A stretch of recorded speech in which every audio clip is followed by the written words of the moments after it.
Un message pour tous les Africains et pour le bien du continent africain. Réflexion sur le leadership en Afrique.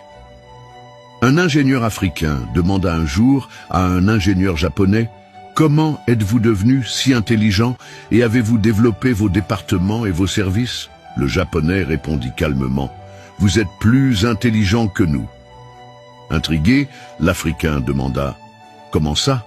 Le japonais expliqua « Au Japon, sur 10 personnes, il y a peut-être une seule très intelligente. Nous la mettons à la tête des institutions et les 9 autres la soutiennent. C'est ainsi que nous bâtissons des systèmes solides. En Afrique, il y a 9 personnes intelligentes et une seule stupide. Mais vous choisissez toujours la stupide pour diriger et vous laissez les 9 intelligents de côté. Voilà pourquoi vous croyez que nous sommes supérieurs. Cette parabole met en lumière un problème central de nos sociétés, le mauvais choix de nos dirigeants et responsables.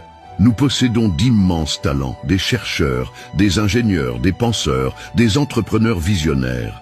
Mais ces talents sont exclus, ignorés ou marginalisés, pendant que des incompétents et des corrompus occupent les postes stratégiques. Résultat, stagnation, dépendance et humiliation collective. La vraie question pour l'Afrique n'est pas l'intelligence. Nous avons l'intelligence. La vraie question, c'est le choix de nos leaders. Le jour où nous apprendrons à mettre en avant la compétence, la vision et le patriotisme au lieu du tribalisme, du favoritisme et de la corruption, ce jour-là, l'Afrique se redressera. Message aux consciences africaines. Nous ne devons plus accepter que la médiocrité nous gouverne. Il est temps de valoriser nos intelligents, nos patriotes, nos bâtisseurs, car l'avenir de l'Afrique dépend de nos choix d'aujourd'hui.